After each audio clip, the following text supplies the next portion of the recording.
Tonight, new boat to improve government services to the islands, Fiji-Russia strengthen ties, and former Chief Justice calls for more patriotism. Good evening, you're watching Fiji Today. The MV Rogovoka, the newest addition to government's shipping fleet, will cut down on the number of trips taken to transport materials for assistance to outer islands. The vessel has a capacity to transport up to 20 tons of cargo, even a crane in one trip. Prime Minister Commodore Bainimarama inspected the vessel recently. Prime Minister Commodore Bainimarama visited the Government Shipping Services new vessel at the Government Shipping Yard on Friday. The MV Rogovoka can do in one trip what the other government vessel Vatuloa would do in 3 trips. Fiji Navy Commander John Fox told the Prime Minister that the Rogovoka would also transport navigational cargo and passengers to the maritime islands. The vessel came in from Malaysia on Sunday. It used to be a navigational tender vessel, but we actually want to use it here in Fiji for conventional cargo and passenger vessel. Right at the moment we can take about 40 passengers, but we'll try and increase that to about double that number, to about 80 passengers. The big advantage the vessel has is its cargo hold. Its cargo hold and the crane that it carries. Commander Fox says Government Shipping Services hope to get the same 2011 budget allocation of $3 million next year, so that they would purchase a landing craft to supplement their current fleet. The Rogovoka is shorter in length than the Iloilo Vatu and is able to carry more cargo and can also enter ports and passages that the Iloilo Vatu is not able to enter. The Malaysian $1 million vessel will make its maiden voyage to the Asawa group of islands soon. The Russian government says it will enhance its bilateral relations with Fiji. This message was part of a diplomatic note congratulating Fiji for her independence. Fiji established its diplomatic relations with Soviet Union in 1974, and after the dissolution of the Union in 1991, the Russian Federation maintained the relations with Fiji. Russian Foreign Affairs Minister Sergei Lavrov told Ratu Inoke Kumbombola that the Russian Federation acknowledged the value of the relationship between both countries. Lavrov says Moscow values the aspiration of the Fiji government to develop relations with the Federation.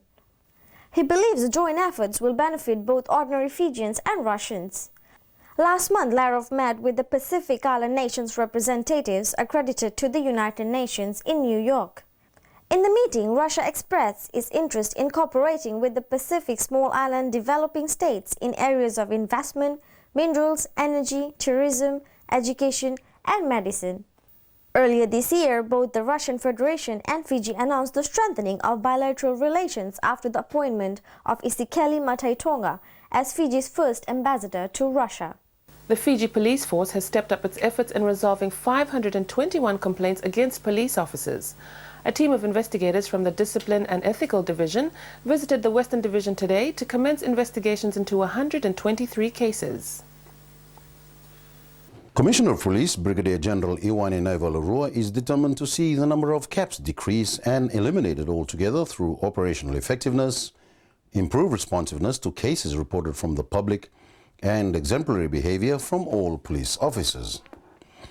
The 521 complaints now investigated range from internal disciplinary breaches, criminal offences, unprofessional conduct, unethical behavior, criminal activities and complaint against service, marital affairs and bad debts. Currently, 42 police officers have been interdicted and 12 suspended from duty. Director Discipline and Ethical Division, SSP Wakadengu Tondondua, said that police officers are also accountable to the law. Right now, as it is, the most common breaches is the conduct, the general conduct of police officers. This conduct ranging from inaction, no feedback to the complainant or to the victim of crime, incurring debt, and likewise the marital affairs of police officers outside the marriage.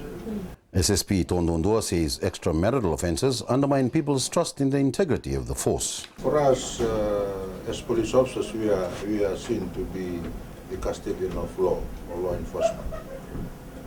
Although it is not a criminal act, but on the other side, moral values we need to be seen to be upright and a trustworthy police officer. Police officer is not only there to enforce law, but to see that his whole being is be a role model to the members of the public. That's why we are trying to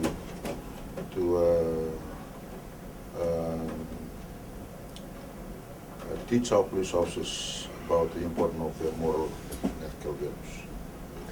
Join us again after the break.